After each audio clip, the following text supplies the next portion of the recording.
Beautiful. Right. Thank you very much, guys. Um, so just a quick intro. We are the Zim Property Investors. Appreciate you joining. So we're just a community of predominantly Zimbabweans who are interested in property. We're investing in so many different strategies, not just in the UK, but all over the world.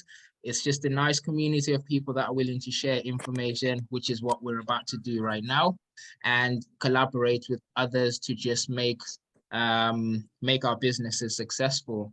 So if any of you guys might be interested in being part of it, we're on Facebook and we're on a WhatsApp group as well. Please feel free just to drop a chat on here to say you're interested in joining. The members who are part of it will take your details and will get you added in. I'll also put my number in the chat a little bit later on. Please feel free to text me if you want to be part of it. And we would love to have more and more of us sharing information and helping each other out in this industry. Right, that's us. If you've got any more questions, feel free to reach out a bit later on. So just to let you guys know, just in case, which is very highly unlikely, just in case there's someone who's here who doesn't know what we're actually about to do here, we have got the awesome Tapiwa Madovi, who's going to come and talk to us about this mysterious strategy that a lot of people are interested in, which is called supported living. And I'm going to be asking loads of questions about it, getting deep into the strategy and getting the nitty-gritty and finding out what exactly it entails for anyone who might want to start, for anyone who's already in there, who's looking for specific details. So we'll start the conversation, and for anyone who has any questions, please feel free just to load them into the chat. I'll ask those questions for you, and if we need any clarity, we'll ask you to unmute and just have a chat with us. I hope that is okay and it makes sense for you guys, and then we'll get started. We're planning to be done by 7 o'clock. We're not going to go anywhere past that. So for anyone who might be thinking what time we're finishing, it's up until 7 o'clock, guys. Okay, so if we can just start by inviting Taps to just unmute yourself, brother. And let's just start with the simple one. If you can tell us who you are and how you got yourself into this, give us a little bit of a background of the legend that is Taps. Thank you very much. Excuse me, gosh. Thank you very much for the introduction. So before we start talking about me, Muzzie is very humble. Muzzie is actually an award-winning property entrepreneur / investor who is very well known, lots of awards, progressive property, awards of the year, etc., etc. Those that know him know, you know, he's a big guy. He's very humble, but he's actually a big guy in the game. So, and I can see why there's so many people here. So thank you very much, Muzzie. Thank you for the platform. Thank you everybody for being here. We appreciate that time is very precious, so we don't take it for granted for you being here. So really, really grateful. And even for those watching this on replay, again, we appreciate your time to actually come and watch this, and to hopefully we'll share some knowledge that will be useful to everybody. My name is Tapiwa Madovi. I know depending on who you are and how you pronounce it, some people pronounce it Madovi, but the correct pronunciation is actually Madovi. Just a slight point of correction. I'm a supported living provider. I'm also a property investor and a developer doing various different strategies, but we're here to talk about supported living today, so that's what I'm going to focus on. I've been in supported living for the last 8 years, primarily with adults, but also a few young people, 16 to 25, mostly dealing with people either on the autistic spectrum or with learning disabilities, a few people with some mental health needs, physical needs as well, and a lot of people with complex and challenging behaviors. I'm an accredited NAPI trainer. NAPI is a positive behavior model. So I train in positive behavior support. I'm accredited to train up to level 3. I am also an accredited mentor by the Association of British Mentors. So you may hear me veering off specific supported living topics to more general business topics, because I do mentor people from all types of businesses and all types of sectors. Although my speciality and where I practice, if you will, is in supported living. As I said, I've been in the game, as it were, for 8 years, helped to grow companies up to 8 figures, still in the game. It's hard, it can be hard. Last year was a particularly challenging year. CQC inspections didn't go well. following the after effects of Brexit and COVID. Currently, one of our sister companies is going through a CQC inspection as we speak. So yeah, lots of experience with CQC, preparing for inspections, registrations, service improvement plans. I've been involved in turnarounds. I've been involved in opening new services, growing services. Yeah, pretty much most of the things that you can think of concerning supported living for adults. I'm probably seen it or done it, and a little bit to do with young people as well. That is fabulous. Appreciate that really detailed introduction. And I'm pretty sure quite a lot of people who are here are already in service supported living, and they understand some of the terminology that you're using. And for some of us, we have no clue what you're talking about, like no idea whatsoever. Right? So I'm here to represent some of us who are interested in supported living and want you to actually go to the bare bones and tell me, Tabs, I want to get involved in this. I want to get started. What would you recommend I start with? What would you recommend I do to get into it? Because I keep hearing people saying that they're making quite a lot of money in this and it's a really good business to actually jump into. Help me out here. So thank you for highlighting that, Muzzie. I'll apologize in advance because there are a lot of acronyms. I hate being that guy that uses a lot of acronyms and a lot of jargon, but it kind of creeps in sometimes. So I will try and be conscious and try and speak in full sentences or full words. If I do say something that someone doesn't understand, please just shout or type in the chat, and then we can go backwards and correct that. So what do you need to do to start in supported living? So supported living is quite wide. Supported living really is anything that involves, and I'm talking here from a provider's point of view, so actually supporting the individuals or the vulnerable individuals or providing care. Supported living really deals with vulnerable individuals, so that can be anybody or anybody from asylum seekers, asylum seeking children, young people who are leaving care, so 16 plus, people on the autistic spectrum, people with mental health needs, people coming out of prisons, sometimes people coming out of the military, sometimes people that are homeless or at risk of being homeless, people that are fleeing domestic violence. All of those are classified as vulnerable people, and can be a client group in supported living. So my starting point, if you're looking at where to start in supported living, I would say identify the client group that you either have expertise in or some knowledge or some awareness or some empathy with, because it gives you a bit of a head start in terms of understanding the needs of that client group. A lot of people have started in supported living maybe because they had an autistic child, for example, and they realized that there were some gaps in the provisions that were available, so they actually got into the industry themselves to try and cover some of those gaps, as an example. So supported living is quite wide. Identify which sector of supported living you want to go into. Some of us, I'm sure there's plenty on this call, maybe medical professionals or social workers, or maybe nurses, maybe mental health nurses, or maybe just support workers, or maybe community mentors, or whatever. So again, you may have some expertise from that perspective, that kind of guide you in terms of which area of supported living to go into.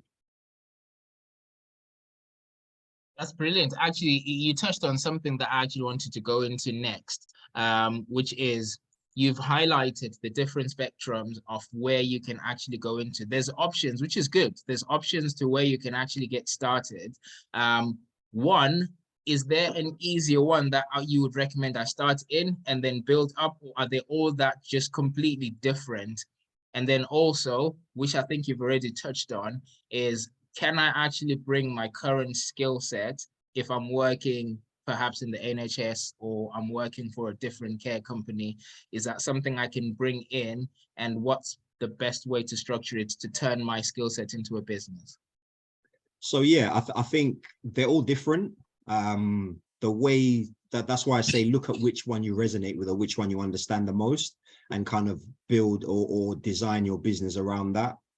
So for example, if you are a nurse specializing in diabetes, you might want to do supported living for people with complex health needs, and particularly those who are diabetic, because obviously you already have a knowledge and expertise, you already know the language, you already know the requirements, for individuals who live with that kind of condition.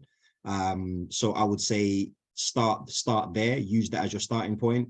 Like I said, it gives you, it's almost like you're cheating and giving yourself a head start, because there's a lot to learn and there's a lot to do if you're setting up a new business. So try and give yourself any inherent advantage that you already have. Sorry, what was the second part of the question? So you've actually touched on that. The first part was, are they different, or is there one that you could say start here and then build onto this? So you've kind of touched on that. And then the other one was, with the skill sets that I've got, you've just mentioned that it would be good to actually focus on that because you already know it. But how do I turn my skill into actually making it a business? Because that's kind of different, isn't it? Yeah, absolutely. So a lot of people I speak to are people that are professionals and have been for decades, but are kind of not really clear on how to transition that skill set and those expertise into actually, setting up a business, whether it's dom care or supported living or whatever. So, there are some steps that you need to go through. So with adults, you need to be registered with CQC. With children, you need to be registered with Ofsted. Currently, there is a window up until end of March, beginning of April, whereby certain groups, young people 16 to 25, you don't need to be registered with either of those regulating bodies. So CQC is the Care Quality Commission. They basically regulate all healthcare and social care providers. So your dentist, your GP, your hospital, your walk-in center, your ambulance service, all of those are regulated by CQC. As obviously is dom care and supported living. So you'd need to register with one of those bodies, depending on which, sorry, I'm just looking at the chat. Register with one of those bodies, depending on whether you're going to be supporting adults or children. Like I say, you can get started immediately if you're looking to start and you've got client flow. You can get started immediately, but as of April, you will need to be registered with Ofsted if you're doing young people. So there might be a window there. In terms of your question, which one is easier? I wouldn't necessarily say it's easier, but there's probably an advantage to starting unregulated because you can get up and running immediately, rather than waiting for that registration to happen before you can start. Okay. So this is the question itself that I'm asking is actually coming from the general conversation that we have. So as mentioned before, we have loads of conversations about starting in business as a whole, and quite a lot of people have that fear of once it's actually called a business, for some reason, it becomes a different monster. I'm not a business person. I've got the skill set to do the things that you're talking about, but I'm not a business person, but I really do want to. Yeah, I want to get involved in this business. So the question is kind of, you've already touched on it though, I've got the skill set, but I'm too scared to turn it into a business. Is there an easy, or not an easy, what advice would you give me to try to overcome this fear that I have of turning my skill into a business? At the risk of, for lack of a better word, forgive the terminology, blowing my own trumpet, I would say maybe partner or work with somebody who is already doing it, who can maybe mentor you or support you or give you some coaching or some training. Because I think the key thing, like you said, it's a mindset thing, right?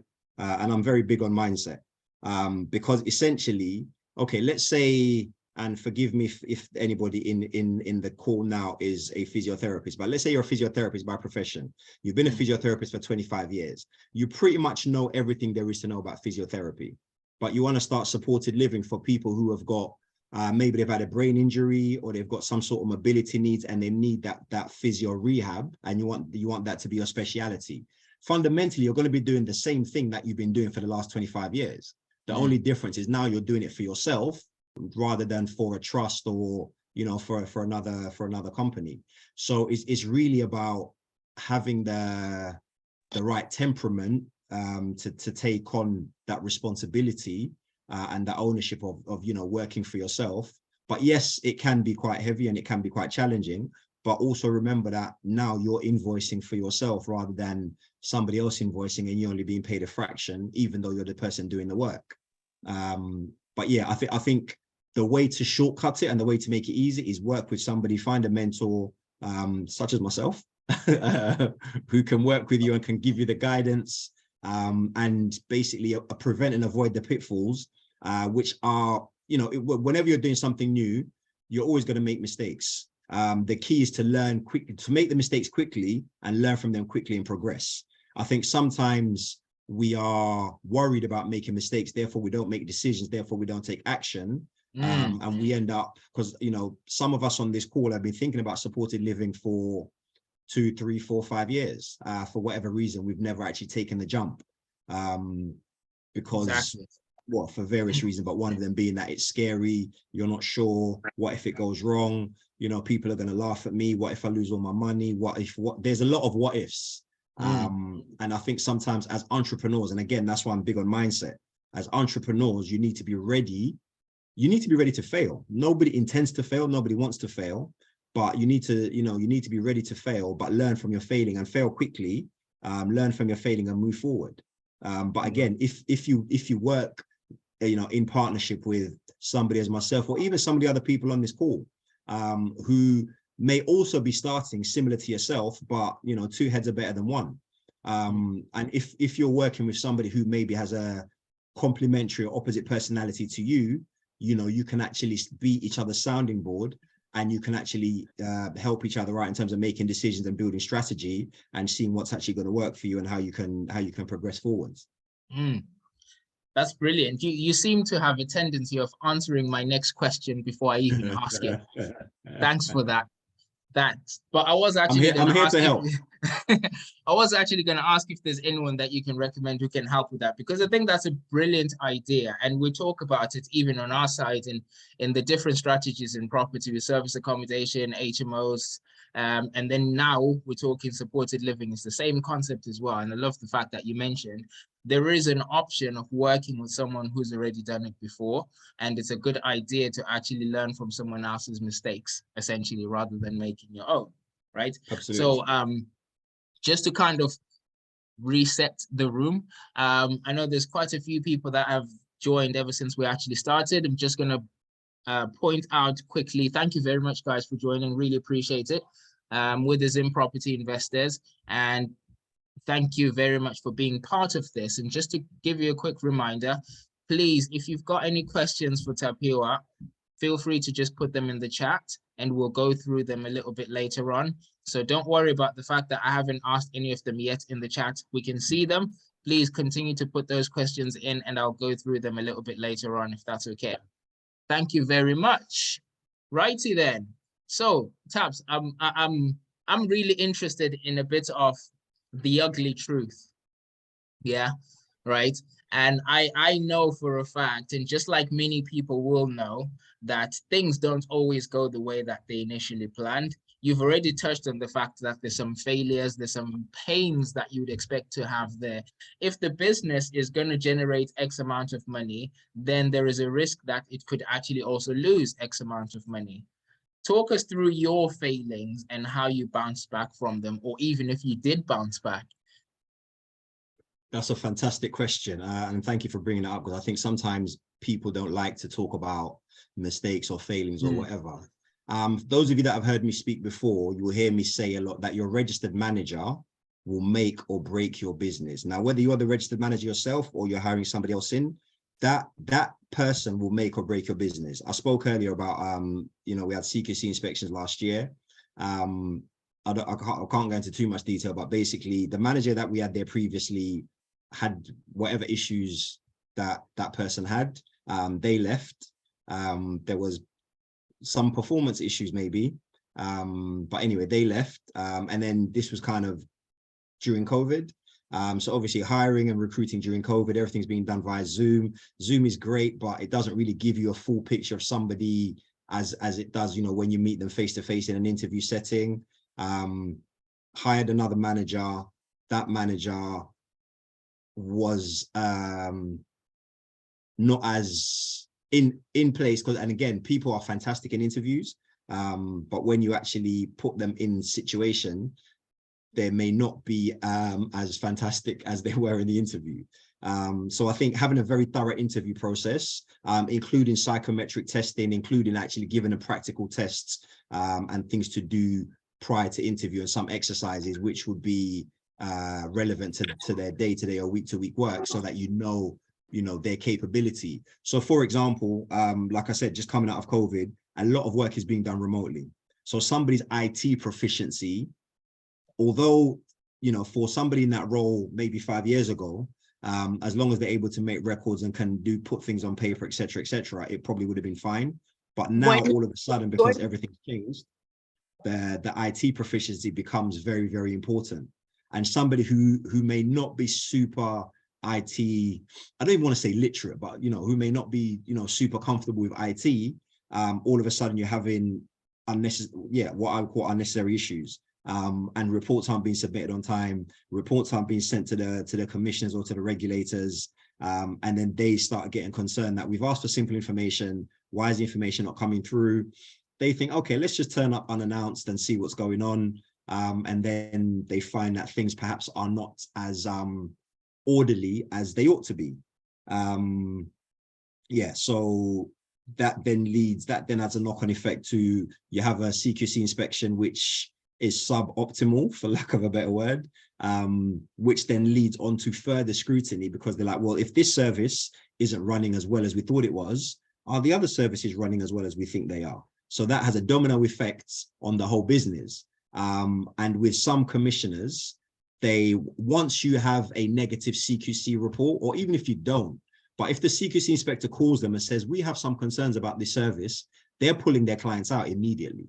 They will ask questions later, but they'll pull their clients out immediately, ask questions later. Now, a lot of the client group I deal with are quite complex and have challenging behaviors. So some of these packages are £3,000, £4,000, £5,000 a week packages. So you can imagine if somebody says, oh, that £5,000 a week package that you've got, we're cancelling it immediately. The impact financially is substantial.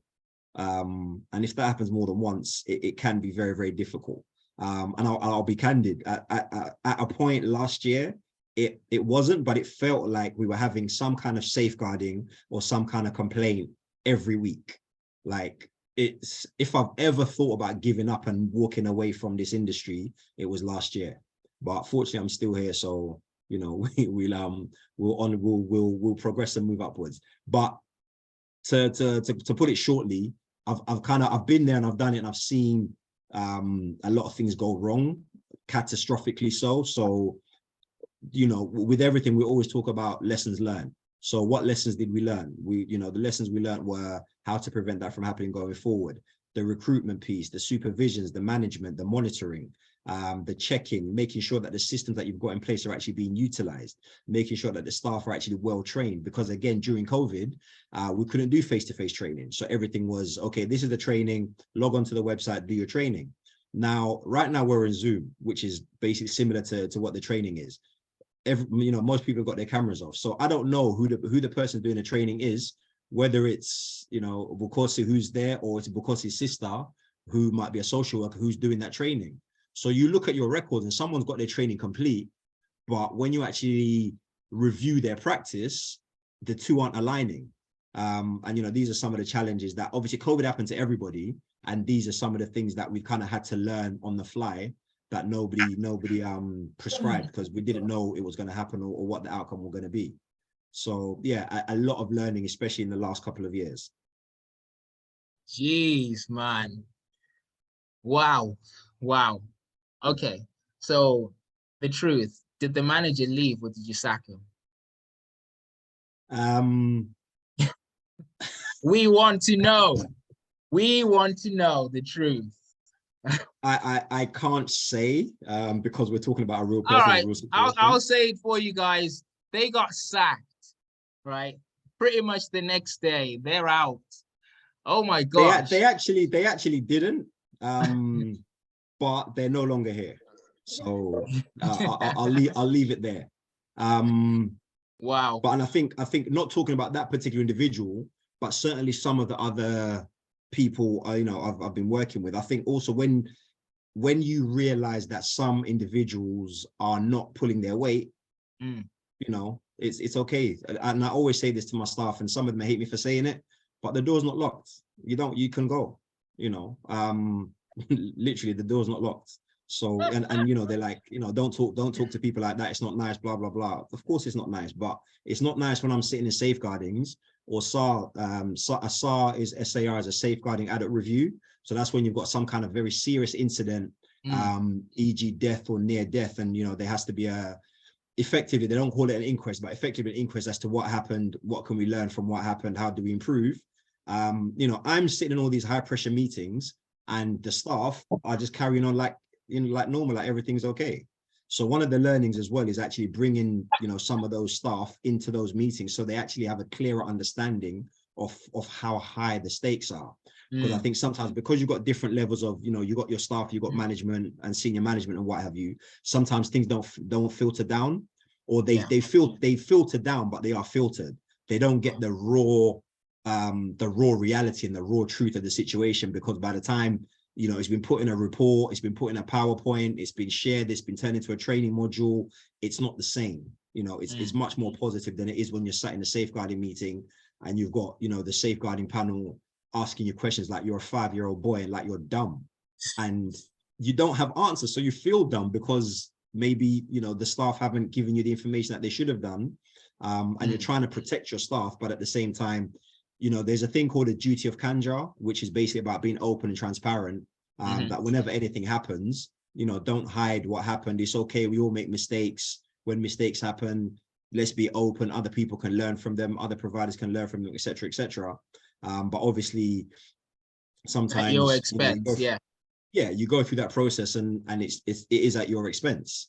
And sometimes it kind of, yes, you do it, and you know that's part of the policy and procedure. But you kind of feel like, well, if I didn't tell you, then we wouldn't have an issue.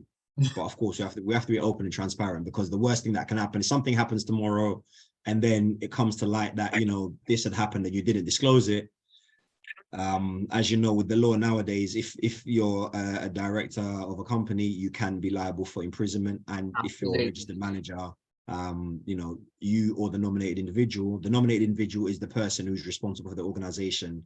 The registered manager is responsible for running it day to day. If you're either of those people, the regulator can, or the police can prosecute you, and it can be more than just a fine.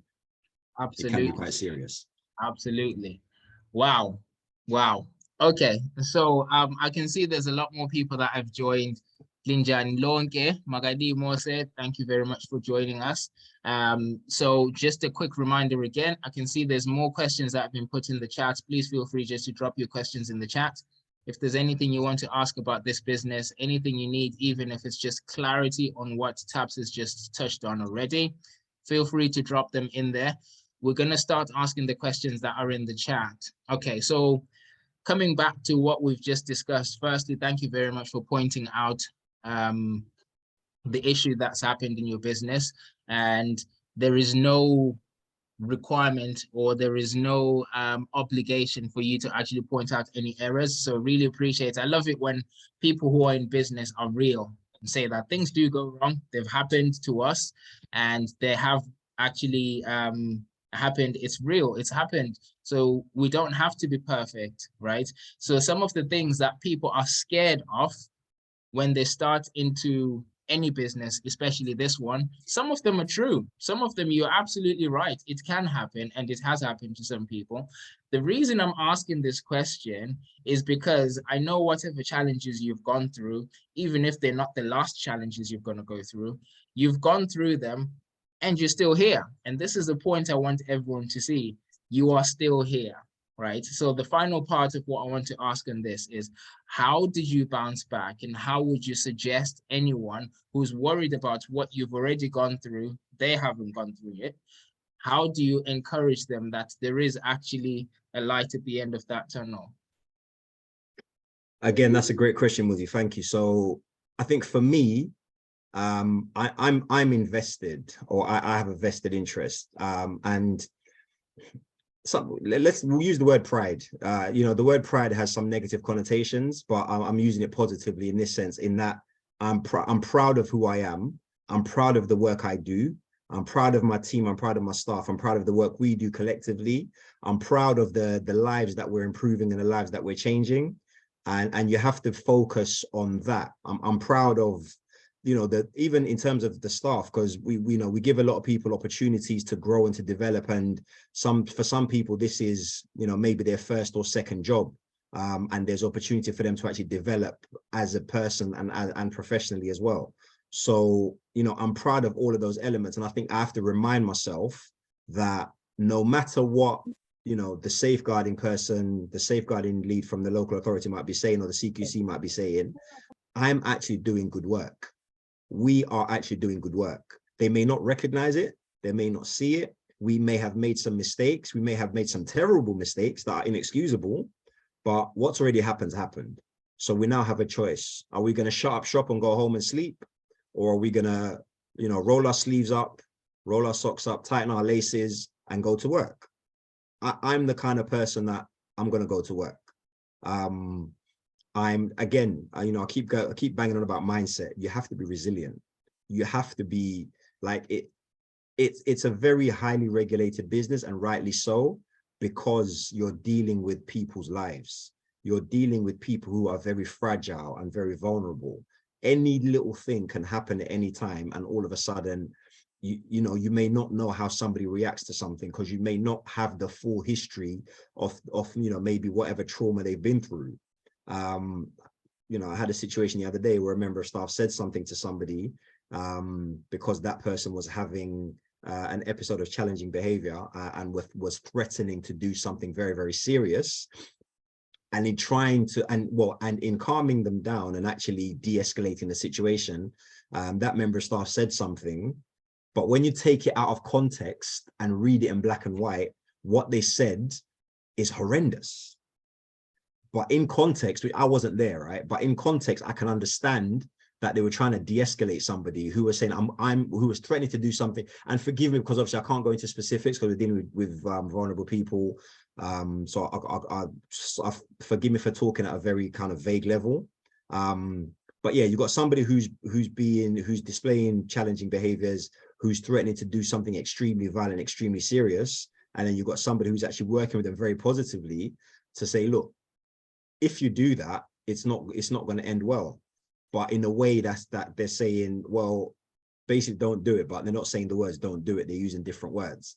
But those words, when the person now reports it to somebody, to an outsider who wasn't there, it looks horrendous. And it looks like the person's actually encouraging them to do that negative action, which obviously wasn't the point.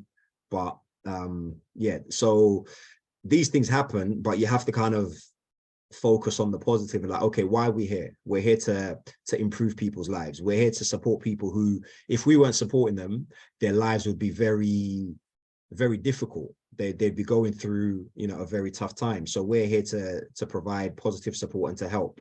And you just have to be resilient and know that you have to trust in yourself. You have to back yourself. Because yeah, sometimes it's not easy. There are a lot of things that can go wrong at any time. I'm sure many of us have heard of providers who have been shut down because there was a safeguarding or because there was a complaint. Again, a lot of local authorities will shut you down now and then ask questions later. If you're lucky, they'll ask questions first and you give you a chance to respond before they shut you down. You know, I've got quite a number of contemporaries who are running their supported living businesses, doing very well. They were well known for, you know, being well cashed, and then all of a sudden they get shut down, and yeah, it just all goes pear-shaped very, very quickly. So it is a high risk. It can be a high risk business, but it can also be very high rewarding. Absolutely, that tends to come with anything that's high rewarding. It comes with a high risk, right? Yeah. Now that is brilliant. I think you've actually touched on some really important parts in terms of expecting certain challenges, and so people can actually walk into it. Firstly, speaking for people that haven't started it yet, people can walk into this business expecting those challenges and knowing that you can still get through them. The people that you're seeing that you might idolize to say that they're successful in this business, they've gone through those challenges. So when you actually face them, it's not because you're necessarily doing something wrong. It happens. So just be strong. But important part is stick with people that have done it before. And then also for people that are already in the business, who may be going through these challenges, we may be speaking to someone now who's currently in that issue that we're talking about that you've come out of. Again, just to point out that this is something that does happen. It does happen in business and you can get through it. So again, sticking with people that have done it before, sticking with people who understand the business and who can talk you through these challenges so you don't actually sort of beat yourself up and end up actually getting yourself out of the business unnecessarily. So I appreciate you sharing that. Appreciate you sharing that information as well. And for anyone who is in this business, who's interested in this business, please feel free to reach out to Tabs. It's a really good idea to have a chat with this gentleman, and I'm pretty sure he can be of assistance. So just the last point I'll make, Muzzie, before we move on the previous point, is just don't cut corners. Because everybody knows that the reason the people we support are in supported living is because they need support. So everybody knows things can go wrong. They can run away, they can go missing, you know, they can get involved in violent situations, etc., etc. Just don't cut corners. Make sure if you're supposed to be providing 2-to-1 staff, provide 2-to-1 staff. If you're, you know, make sure your policies and procedures are in order. Because when things go wrong, the first thing they're going to say is, okay, how many staff are on shift? This person's on a 2-to-1. Did you have 2 staff on shift? Do you know what I mean? Straight away, it's a problem. Okay, where's your safeguarding policy? Where's your loan working policy? Where's this policy? Where's that policy? Make sure your paperwork is in order, because when things go wrong, these are the things they look for. If all of those things are in order, then, you know, yes, things are going to go wrong, but at least you're covered. A lot of people use the terminology cover your back. Again, it has negative connotations, but you need to protect yourself, cover yourself, make sure you got your policies in place, make sure you got your staffing levels in place, and obviously in terms of quantity, but also quality, because sometimes you can have staff that are physically there. You know, you're supposed to have 2 people, you've got 2 people there, but really you got 1 person because one of them is, forgive me for saying it, but, or let me put it this way, they're just not doing the job they're supposed to be doing. Sorry, Muzzie. No worries. I like how you say things politically correctly, but we know what you're saying, basically. We know what you're saying. you know, you have to manage yourself and speak with the correct temperament. Oh man, love it, love it. Right, okay, so we're just gonna go through all the questions that are in the chat at the moment, and appreciate it for anyone who's actually put their questions in here. Thank you for your patience and thank you for actually asking them. We'll just quickly go through them. So I've got one from Yvonne Marimo, is the first one, which says, can you speak about the forthcoming legislation? So I'm guessing Yvonne is in this business and there's some forthcoming legislation that we need to know about. What are we talking about here? Good question. I'm not sure. Are we talking about doles and lips, or sorry, terminology again? So doles is deprivation of liberty safeguardings. So basically, because people are in a care setting and they may not be able to do certain things for themselves, or they're being supervised all day or for most of the day, in a way that their liberties are being deprived. They're not as free to do whatever they want as you and I might be. So there's this whole thing under the Mental Capacity Act, which is deprivation of liberty. So that's DOLS, deprivation of liberty and safeguardings. But that's changing to what's going to be called LIPS, which is liberty, LI, protection, safeguards, which is basically the same thing. But as you know, the government every so often changes the terminology and changes a few nuances. But it's basically around making sure that, so like earlier, I'm talking about certain situations, but I can't divulge and give personal information. That's all part of the mental capacity and protecting people's privacy and dignity and all that sort of stuff. So I don't know if we're talking about that or if we're talking about the Ofsted thing where people have to register. We've actually got Yvonne. I've just let her unmute herself. If we can just clarify your question, please, Yvonne, is that okay? Yeah, I was actually talking about the requirement to register the homes for 16 to 25-year-olds from April. Okay, so fortunately, we've got Bianca on the call. Bianca is a supported living provider for young people for that age group. And I think she did put in the chat that you need to start registering from April and you need to be registered by October. So the window is actually bigger than I thought, because I thought it was April. So yeah, you can start now without being registered, or if you already started and you're not registered, you will need to be registered by October. Okay, so you can start beyond March. Sorry, say again? Can you start beyond March and register much later, as long as it's before the deadline? No, I think you need to be starting, if you're starting, start before March, because from April you will need to be registered. So I think if you're starting in April, you will need to be applying for registration. If you're already a provider, then you can start registering in April and need to be fully registered by October. But if you're starting as a new provider, I would think, I'm not 100% sure, but I would think they would expect you as a new provider to seek registration first before you can start provision. Okay, so is this for Ofsted or is it for CQC or both? Or for Ofsted. Ofsted, right? For Okay. Ofsted. CQC, yeah. That's a good point, Yvonne. Thank you. CQC recently have also started doing, like, you can also, if you already have a CQC, you can vary your registration to include children as young as 4. So obviously 16 to 25, but you can go much younger on your CQC registration. You don't necessarily, or you may not necessarily need a separate Ofsted registration. That's a new thing that came in last year. But if you ring CQC or your registration inspector and just ask them, what the process is, because I'm aware that some of you may already have CQC or may already be in the process of CQC. So instead of going for a separate Ofsted, you may be able to use your CQC registration to support younger people. I haven't reviewed the legislation personally, but I would imagine that as long as you are registered for either CQC or Ofsted by October, that will be sufficient for you to work with. Okay, thank you. That's very helpful. Thank you very much. Fabulous. Whilst you're here, Yvonne, and the second question is actually yours as well. Okay. Which is to do with social workers and commissioners expect one to have a provider. Do you want to clarify that one, or does that make sense to you, Tapiwa? Sorry, what was the question? Another question, what qualifications do social workers and commissioners expect one to have as a provider?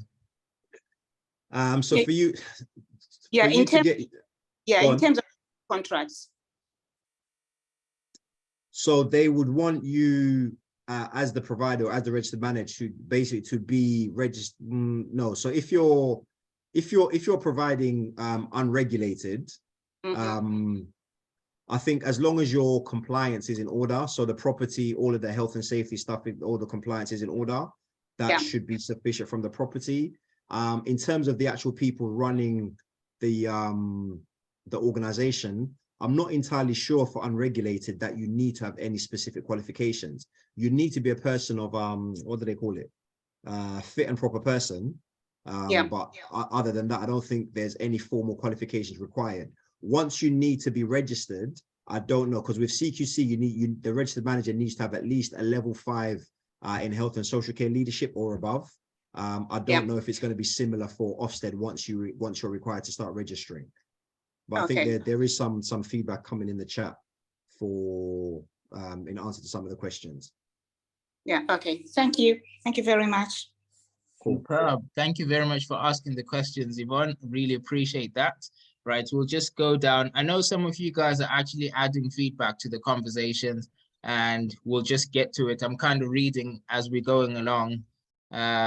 First come, first serve type thing. So the next one that we've got is, or that's actually the comments that Bianca was talking about. Bianca, aka Place of Progress. The registration for 16 and 17 provision opens in April 2023, and you'll have until October to apply. Thank you for the update, and that's with Ofsted. Now that I know what Ofsted is, thank you very much, Taps. All right, Takutska Bob was asking if this is a Zimbabwean number. Thanks, Tabo, for clarifying that. The number that I've put in there is a UK number, guys. This is for anyone who wants to join the ZPI group. We've got a WhatsApp group and a Facebook group. Feel free to reach out. We do also have a group for supported living. So I know some of you guys are already in the group. Tapiwa is running a supported living academy on WhatsApp as well. We're going to drop in the number that you want to just reach out to be added into that one. And that's where there's a lot of intricate details about exactly what we're discussing here. Okay. So Bothwell Kabaira says, do you guys facilitate a beginners group or a way to link beginners to mentors? I just answered that question before I asked it, actually. So this is the group that we're talking about, the SLA one. But Bothwell, if you're here, could you just unmute if you don't mind? And then let's just clarify if you're asking the same question that I'm answering.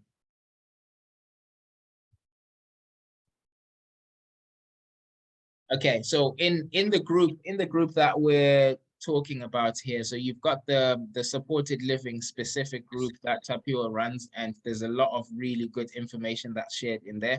And in talking about mentors or working with people that are actually in the business, that's a really good group to jump into if you're actually interested in supported living. So yeah, absolutely, I would recommend you connect with Tapiwa. And Taps, if you don't mind, if you just want to drop your details in the chat for anyone. I've just put the link to the WhatsApp group in the chat. So I think it should be easy enough to just click on that link, and then that will take you to the group. And then you can just jump in the group. And feel free to, even if it's some stuff that we've covered on this call, we can go into more detail on the group.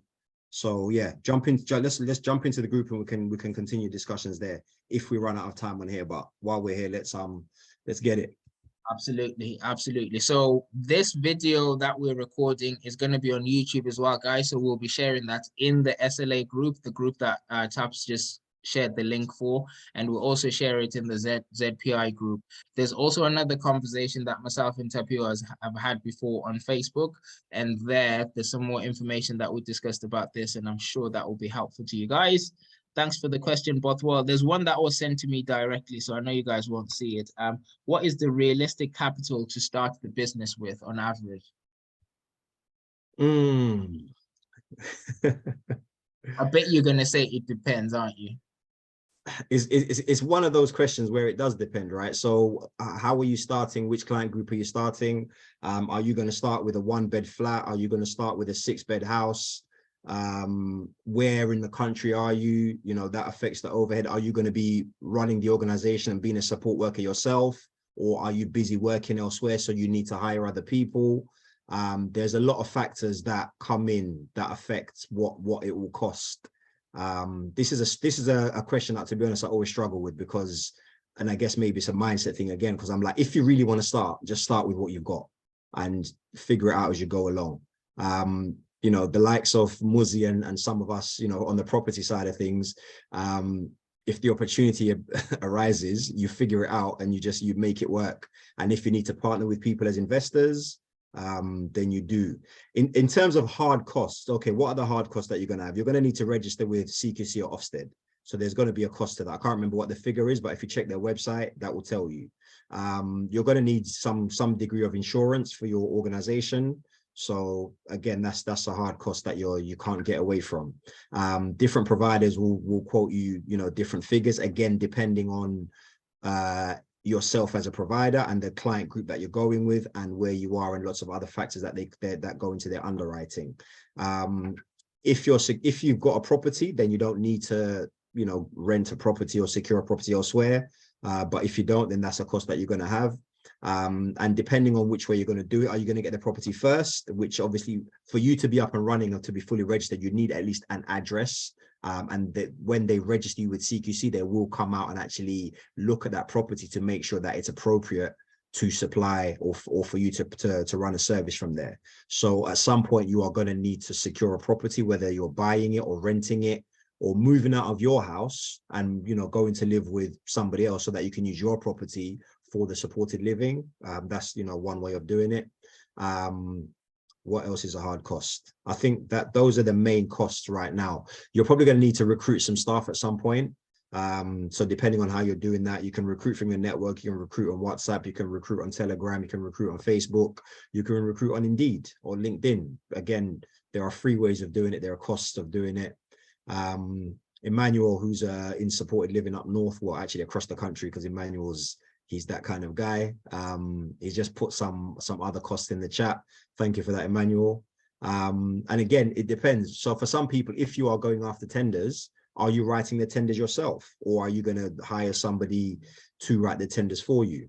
Again, that's a cost. If you are sufficiently skilled and are confident that you can do it yourself, then do it yourself. You'll save yourself some money. If you're not, and you want somebody who can, guarantee that they can do it and you can actually get on the framework, then you hire somebody in.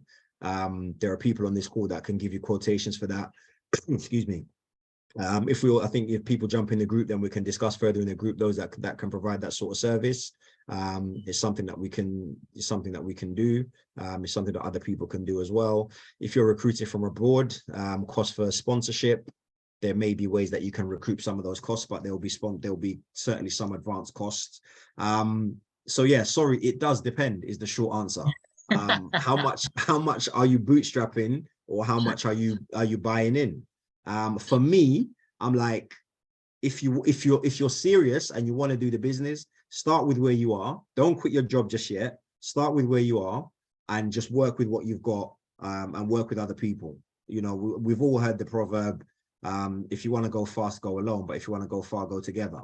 And the wonderful thing about things like this is that actually, even here on this call right now, there's 75 people that are all actively interested in being in this business. Some who already are, some who want to get into it. So out of those 75, you might be able to find one or two that maybe you could work with, and you can, help to progress your business. I know all of us want to be the boss, and I know all of us want to be the main person, and there's nothing wrong with that. But sometimes 10% of a million is better than 100% of nothing. So, Fire emojis, fire emojis. That is just fire. Love that.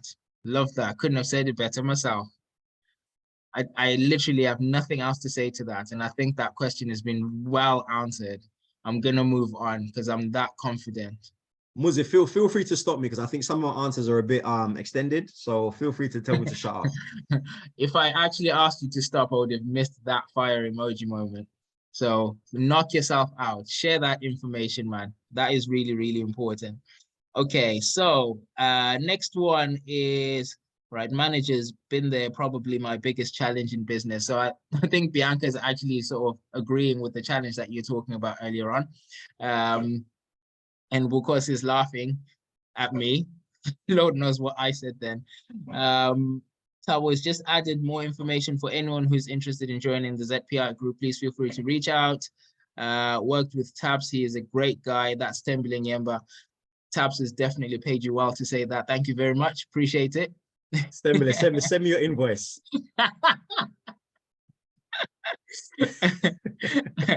Nah, jokes aside, the guy is actually fantastic. I'm pretty sure for those that don't actually know who he is, just in listening to what he's been saying today, I'm pretty sure you can make your own judgment. So thank you very much for that. Nyasha says, can you do this as a side hustle, or you have to jump both feet in, asking for a friend? Yeah, whatever, asking for a friend. That's for Nyasha, that is. He wants to know whether he can actually do this as a side hustle. Great question. I feel like supported living is very involved. So I wouldn't use the word side hustle, but you certainly can not outsource as such, but certainly you can hire in the people that you need to run the organization so that you can continue with, whatever else that you're doing.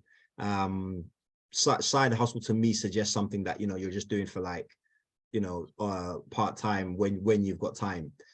Supported living generally tends to be 24-hour support. So it's not by definition a side hustle. It's something that is living, breathing of itself and is quite involved of itself. But that said, yes, you can hire in a registered manager, you can hire in staff, you can hire in all the different functions that you need. so that you can, continue with your main hustle, and let this run itself, basically. Let this run on the side. From what you're sharing so far, it sounds like supported living is something that will turn everything else into a side hustle to start with, before you can actually pass it on. It can do if you're not careful, but I think for me, again, I suppose because, like I said, I mentor in other areas outside of supported living. It's what do you want, right? And, for those of you that I've had calls with, one of the first questions I'll ask is, what do you actually want? Do you want to be the supported living provider yourself, or do you just want the business and you want to hire other people in to run the business so that you can continue, doing your current work or your other business or whatever? So there's ways of doing both. It's just, which one do you want? There's costs and benefits on either side, but it's really about which one do you want and what do you want to do. Personally, just where I am, I prefer now things which I can hire other people in to do. I can oversee and I can support in the background, and I've got the knowledge and so that I know if someone's talking rubbish to me, but I don't necessarily want to be super hands-on involved every day myself. I can do, and apparently I'm very good at that, but I'm like, there's other things that I need to be doing, so I'm going to want to hire people in to do some of those other bits. But I think we can pick up this conversation in the groups. I think there are people that are doing supported living as a side hustle, so maybe they can share their experiences as well. 100%. That's a great question, by the way, Nyasha, and I'm hoping your friend actually got a good answer for that one. So I have got Lord Chinodama, who's asked some really good questions here. So one, is it possible to use your residential property as a supported living and get it onto a buy-to-let mortgage instead at the same time? That's I think question the short answer is yes. You obviously need to speak to a broker or whatever for the technicalities of doing that. But yes, I believe you can definitely use your property. You can't use it while you're living there, obviously. You'll have to move out because your clients are going to be living there. But yes, and I think that's a nice little hack in terms of, doing things at low cost. So use the property that you already have. Maybe you keep one room and call it the staff sleeping room. And that, that's a room, but the rest of the house will be for clients. So yes, absolutely. Fabulous. Yes, absolutely. I agree with that as well. And question 2, love this question, by the way. What comes first, being granted a tender by the local authority or acquiring the property for supported living? Great question. It depends. So what I mean by that is, okay, so yes, you want to be on as many tenders as relevant to you, but there's also a thing that they call spot purchasing, which is basically buying. They're buying the service from you on a spot basis, i.e., not on a tender framework. So if for whatever reason they need somebody, they can't get provision from people on the tender. No one's got beds available or whatever, they can spot purchase. So you might want to have the property ready for spot purchasing.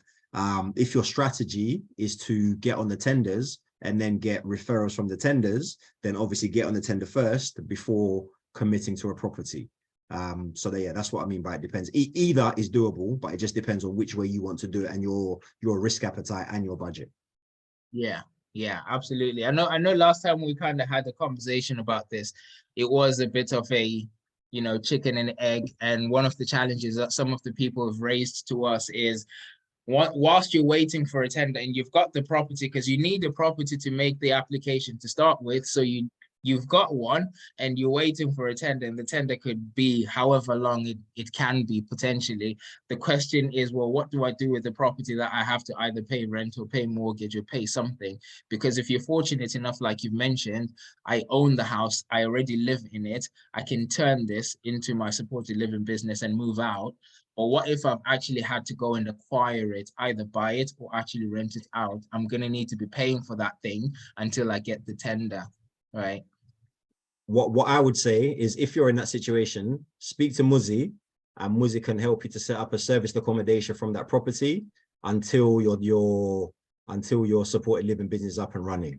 So, you know, that's you use it for service accommodation. Service accommodation is good because the people in there aren't staying long. Well, unless you get long bookings, which again, Muzzie can help you to get long bookings. I don't know how they do it, but I'm trying to learn. He's not sharing the source. Anyway. So yeah, you can use the property for service accommodation. So at least it's paying for itself, or at least covering some of that cost until the supported living is up and running. One thing that I do just want to clarify on tenders, just because you are on the tender doesn't guarantee you're going to get clients from that tender.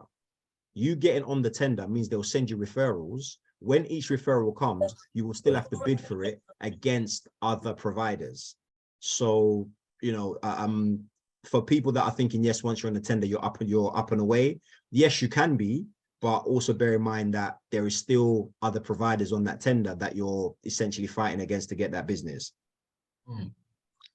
So even after actually getting the tender, after waiting X amount of months to get on the tender, you could still wait even longer to actually get business into your property. Essentially, that's what you're saying. Essentially you could, but obviously, you know, I would hope that we are paying attention to what we're doing. So if you're submitting for those tenders and you're not getting any, speak to the brokerage team and be like, look, I've submitted 3, 4, 5 tenders, you know, how come I've not had a response? And they'll probably say to you, either you're too, well, they might say you're too expensive. Most of the tenders have caps on what you can, like what rates you can submit. But obviously if Muzzie, if you're submitting at £19 an hour and I'm submitting at £17 an hour and everything else is pretty equal, which one are they going to go with?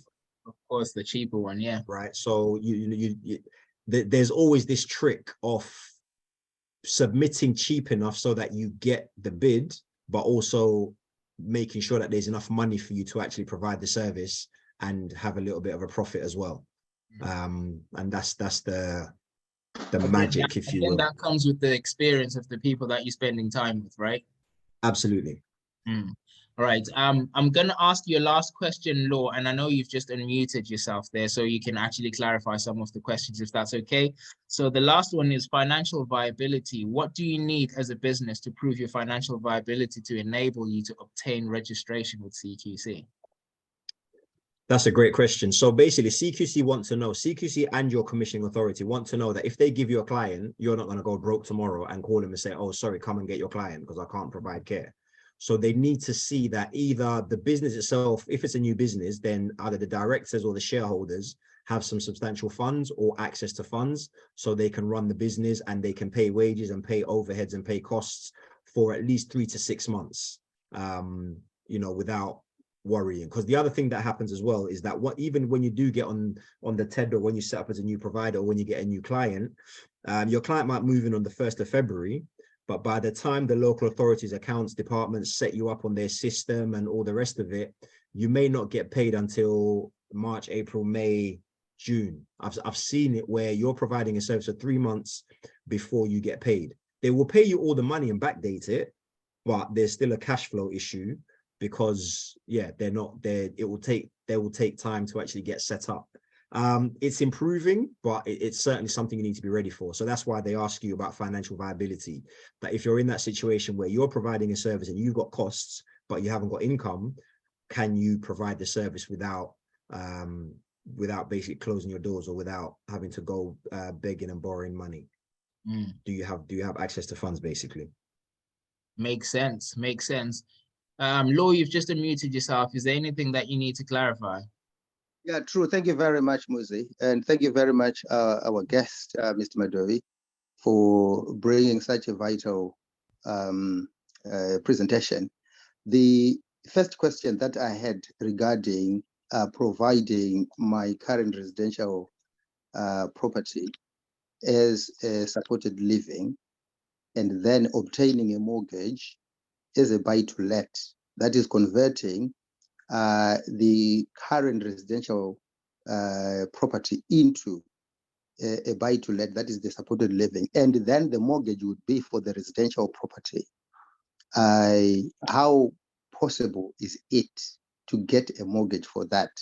And however, remember this, the residential property that I live in, the land use is residential, and now it would be changed to a different land use.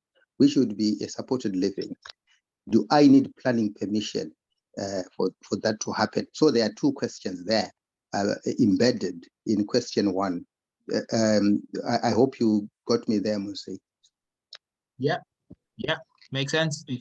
Yeah, I think I've understood your question. So you have a property now, you have a residential mortgage on your residential property, which obviously is the right thing to do, but you want to change your residential property to a supported living property.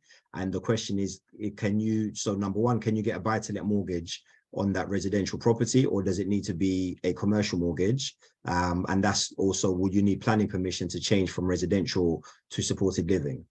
I hope I'm understanding the question correctly. So for me, my answer to this and the way I do it is no, you don't need planning, because supported living is still residential. It's not a nursing home. It's not a care home. It's still residential. So you don't need planning permission.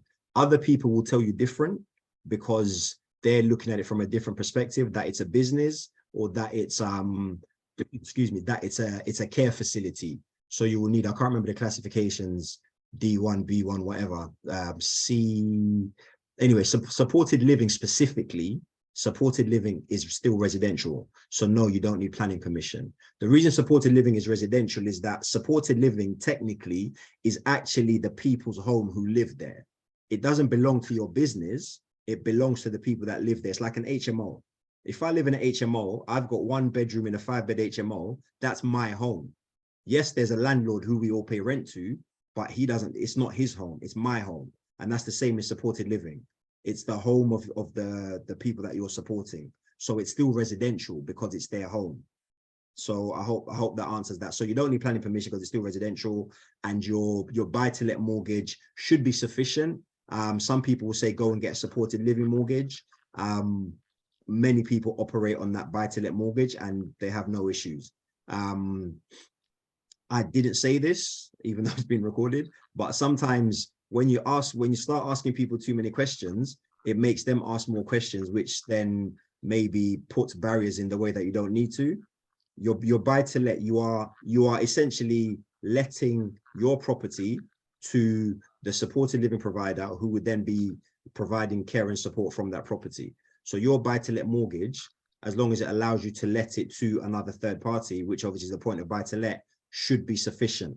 Every mortgage is slightly different, so I would check the specifics of your mortgage to ensure that that's okay. But that's the way that I would do it. Whether that's the right way or the way that people, if you speak to a lawyer or a mortgage broker or a mortgage underwriter, they might tell you something different, but that's the way I would do it. It's interesting, actually, that you mentioned that.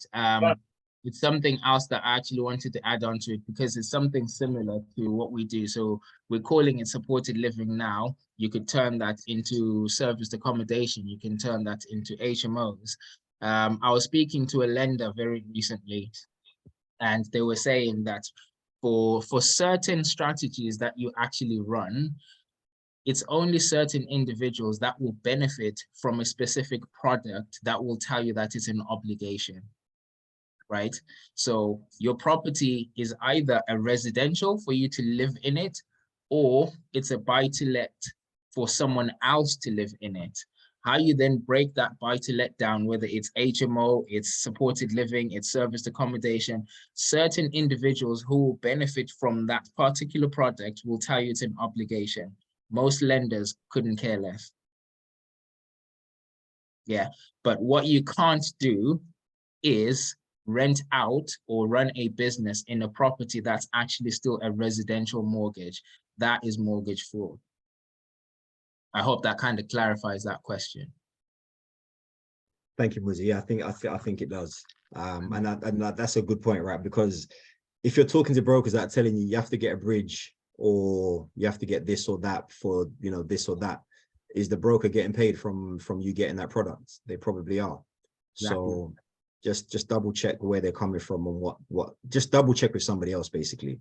But like I said, that's the way I do it. So if I'm wrong, but yeah, that's the way I do it. Hey ho. All righty then. So I know time is starting to fly and there's more questions that are coming through. So I've got Agnes, who sent another direct message. Which companies do you recommend for policies? There are several, but I think QCS is quite robust and it's quite simple. Of course, you will still need to tailor the policies to your specific use, because their policies are obviously written generically for anybody and everybody. They'll have a lot of policies that are irrelevant to you. So just focus on the policies that you need, that are relevant to your provision, and make sure that you tailor them to actually suit your provision, because they may say certain things that you don't actually do. If somebody comes and looks at that policy, they'll then say to you, why are you doing X, Y, Z? Or your policy says you're doing this, but you're not doing it. So it looks as if you are not doing the right thing, when actually all you need to do is just edit that policy so that it reflects what you're actually doing. What you're actually doing, yeah. All right, that makes sense. I hope that answers that question. Stembile is continuing to praise you. That invoice needs to be increased. Whatever you put on that invoice, increase it. Don't worry, money's on the way. Right, Tan says, any tips on preparing for a CQC inspection, e.g. what to put in the evidence folder? My tip would be, try and make them focus on the good work that you're doing. So outcomes, CQC will obviously always talk about outcomes. If you've been supporting somebody, sorry, is this for registration or inspection? Inspection.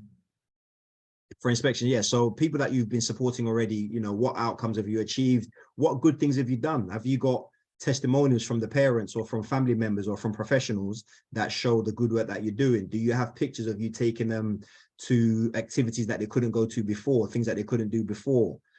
Going on holiday, going to the beach, going to Butlins, going bowling, going to the cinema,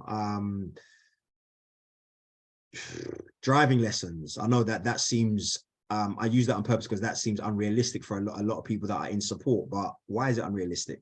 You know, if somebody wants to drive, get them an instructor, and if they've got their money, then, you know, let them do the driving lessons. But have you got evidence of it?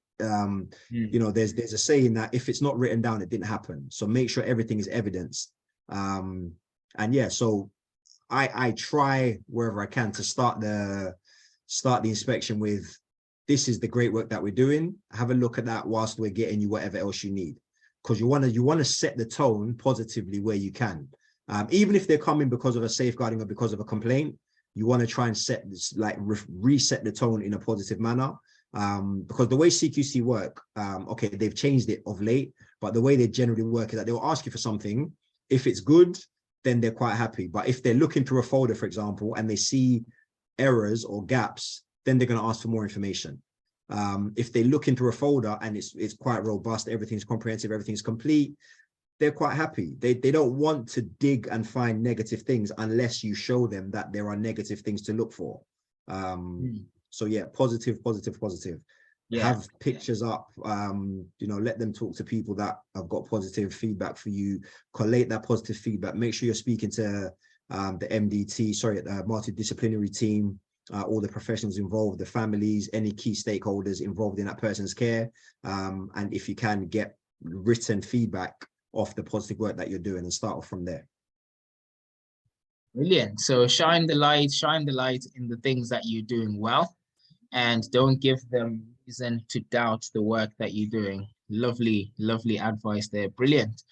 Okay, we've got Kola, who says, good evening. Can the guest speaker, sorry, I didn't catch his name. His name is Tapiwa Madovi.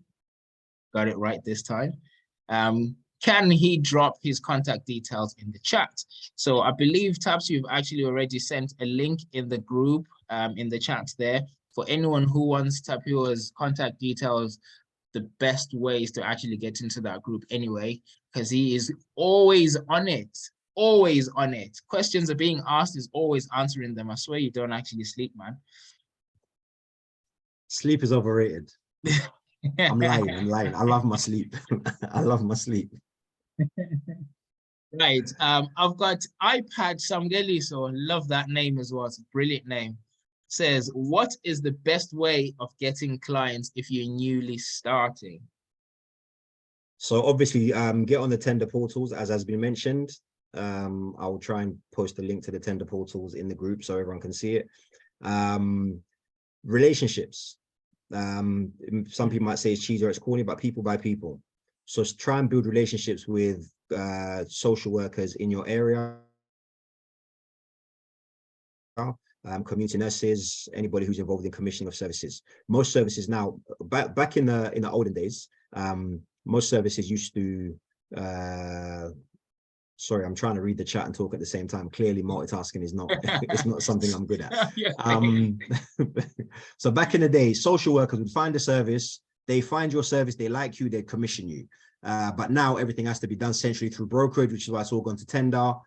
So they have to go through the tender framework, but still build relationships with social workers, because they will still tell brokerage who they want to place with. Brokerage might say, no, we don't like Muzzie, it's too expensive, so we'll go with somebody else.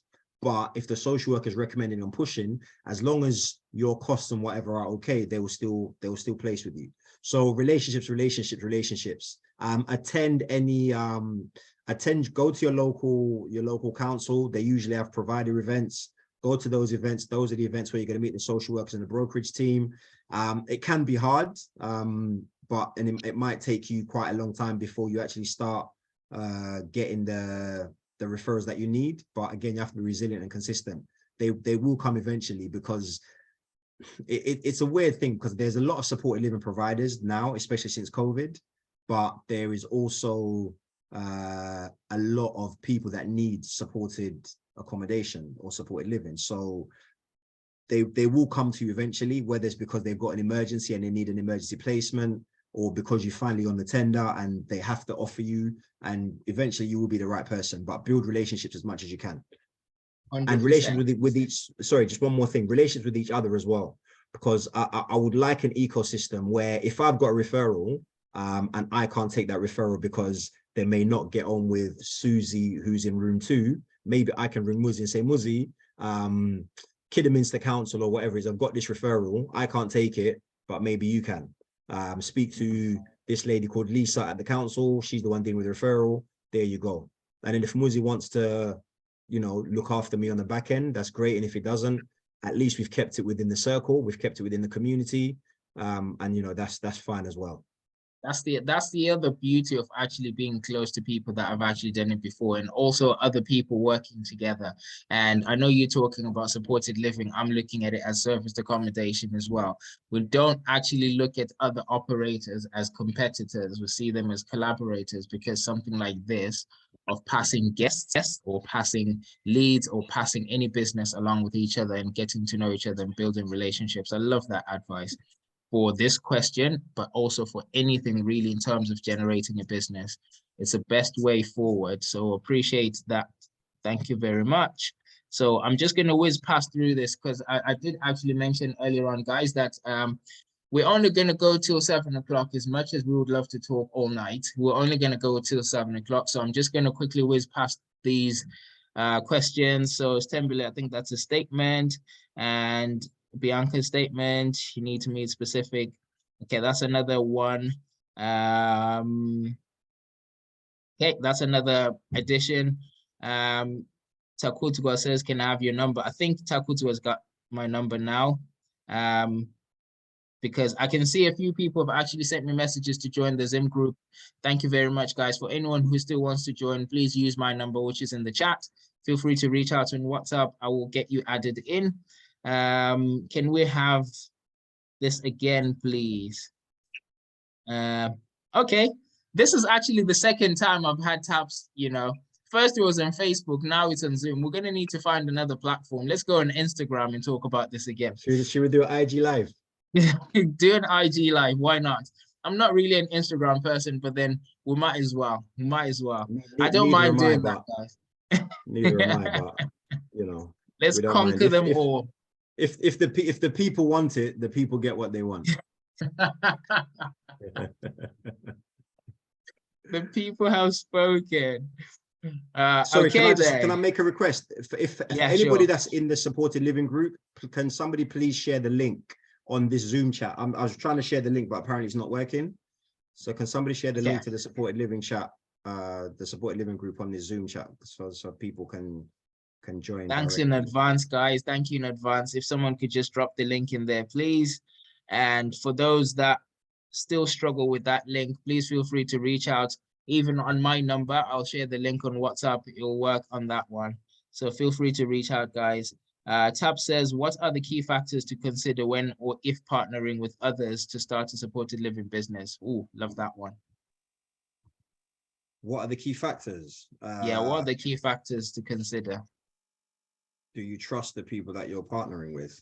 That's important. And when I say trust, I don't mean like, are they thieves? But I mean, you know, if we're agreeing that, okay, I'm going to do this piece of work and I'm going to finish it by the 10th of February, and Muzzie, you're going to do that piece of work, like, are we going to be responsible and accountable for what we're agreeing, respectively? I mean more trust in that sense, not trusting like, you know, are they going to steal your money? But, you know, who's got access to the bank account? Whose bank account is the money going into? How many signatories are required? I know it sounds silly, but it's real, you know. Sorry, repeat the question for me, Muzzie. I know we're running out of time, but I'll try and be quick. We've just gone sideways. Who's got access to the bank account? Let's focus on that. Yeah. Do you really want Tabs to have access to your bank account? But yeah, these are just key factors to consider when you're partnering with someone, especially if you're starting out. So speaking on Tabs's behalf, I'm thinking at the start of it, I want to get started, but I don't think I've got the time or all the resources that are required to do it all by myself. And I want to start with my sister, my brother, my friend, my whatever. What are the things that I need to consider if I'm about to start this with this person or these people? So yeah, what's each person bringing to the table? I think that needs to be clear. I'm a great believer in written documents, written agreements. Okay, if it's your sister and your brother, you may not necessarily do contracts, but certainly have emails back and forth where you've said, you know, what's going to be done. I studied law a very long time ago, so you know, part of my brain still works in that legal framework. The great thing about contracts is, you know, nobody needs a contract when everything's going well, but it's only when we have problems that's when we refer to the contract. So, you know, make sure things are written in black and white. Contracts are fantastic, but at the very least, have emails back and forth where, you know, you've agreed what's going to be what. Like I said, who's bringing what to the table? Are the people that you want to work with, like, and forgive me for saying it this way, but are they going to bring value? You know, they might be your brother, your sister, or your mum, but are they really going to bring value? Or let me put it another way. Are you putting them in the business in the area they're going to bring the most value? So, you know, it might be your dad, but the thing your dad can do might be the best thing he can do is be a support worker. Because maybe that's, you know, he might be an engineer or might be, you know, something fantastic outside of this, but in this, can he be the manager? Maybe not. So maybe the only thing he can do is be a support worker, and everybody has to be okay with that, because sometimes, you know, some people think support workers are, you know, lower than low or whatever, you know. I don't necessarily see it that way. So yeah, are people in positions where they're working to their strengths, and they're bringing things to the table and adding the most value that they can. Who's got what shares? When the money starts coming in, how are we splitting the money? How are we cutting the profit? This needs to be written down from the beginning, because once the money starts rolling, I might have said, okay, I only want 10%, but when I start seeing that money coming in, and I'm like, actually, why should I only get 10%? I want 20% now, you know. And yeah, money makes people do funny things. So just make sure that everything's written in black and white. And when you're doing your agreements, think of the worst case scenario. What's the worst thing that could happen between you and this person, or you and these other people? If that was to happen, what situation would you want to find yourself in? That's what you need to legislate for in your agreements. Because when things are going well, like I said, it's fine. But you know, if your business partner runs off with your wife, you know, how are you going to resolve the business at that point? I know that's a horrible example, but I'm just wanting to get people to understand the worst case scenario mindset. Sorry. Oh wow. But yeah, it's a really valid point. You say that. I know I'm laughing about it, but then that's something that we actually go through in any business you create, especially if you're partnering with anyone. And the really valid point you mentioned there is, when things are going well, you don't need any paperwork, you don't need agreements, because things are going well. Cool, you know.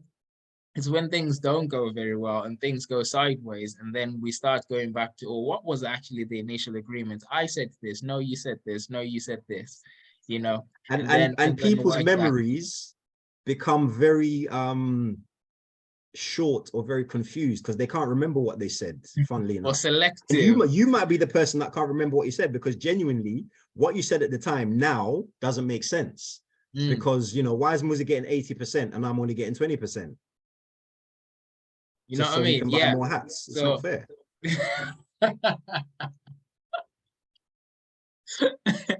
That sounds like a plan. I love that. But right, guys, I genuinely could talk to Tapiwa literally all night, right? And I really appreciate all the questions that you've asked, and I really want to appreciate everyone's time as well. I did mention that we're going to end this at 7 o'clock. One, because that's the time that it needs to end, and secondly, because my wife has told me that I need to end it at 7 o'clock. So we know who the real boss is. It needs to come to an end. Right. So just a big thank you again, guys, for the guys that have managed to take their time to come in here and listen into this conversation. I know for a fact this was really valuable for myself, and I'm hoping that at least one or two of you have picked up some really good gems here that you can take away to actually start or scale your own business. We've shared some contact details in the chat, so please feel free to reach out, guys, for anyone who wants more information. Reach out, join Tapiwa's group. There's some really quality people and also information in that group as well. So I would 100% recommend it. It's not going to cost you anything. Just join the group, have a conversation with some really smart people in there, and I would recommend you do that. And for anyone who wants to join the Zim Property Investors to look at other strategies as well in property, feel free to reach out. We would love to have more people in our family. And again, thank you very much. I'm going to stop recording, and we've got a thing that we do at the end, guys, where we ask everyone to unmute and just say goodbye to everyone straight after Tapiwa says the last bit. Thank you very much, everybody. Like I said at the beginning, sorry, sometimes I speak quickly because I've got a lot to say, so I apologize. But yeah, thank you very much for being here. We don't take it for granted. We really appreciate you being here. There was a lot of people on this call, so it's exciting to see that so many people actually just want to turn up and listen to me waffle on for a few minutes. For those of you that are interested in kind of getting some support in terms of your journey, we do work with people in terms of supporting you to either start your supported living business or to grow your supported living business. I've put a link in the chat to our website where you can just leave your details. And then we'll do either myself or somebody from the team will get in touch with you during the week, just to get a bit more information about where you are, what exactly you need, and exactly how we can help you moving forward. Just as we said earlier, so that, you know, you can actually start off on a good foot and hopefully start to build your business successfully without making, you know, all the errors that some of us made because we were kind of making it up as we went along. But at least, you know, the reason we're doing this is to stop people from making the same mistakes that we already did, so that yeah, you can be more successful quicker. But again, thank you, everybody. It's been fun. I was worried that it might be repetitive, but it didn't feel repetitive at all. So, and people are saying they want us to do it again, so I guess there might be one more coming. Once again, thank you so much, Muzzie. Thank you, ZPI team. Thank you to everybody that was here, everybody that contributed, everybody that was answering questions. Apologies that the WhatsApp link wasn't working, but message us and we can add you to the group, or we can share the link so that everybody can be in the WhatsApp group and we can carry on the conversation there. Thank you very much. Fabulous. Thanks for that, Taps. Right, I would like to encourage everyone to just unmute and say thank you and bye. Wish each other a fabulous week, and we'll see each other again soon.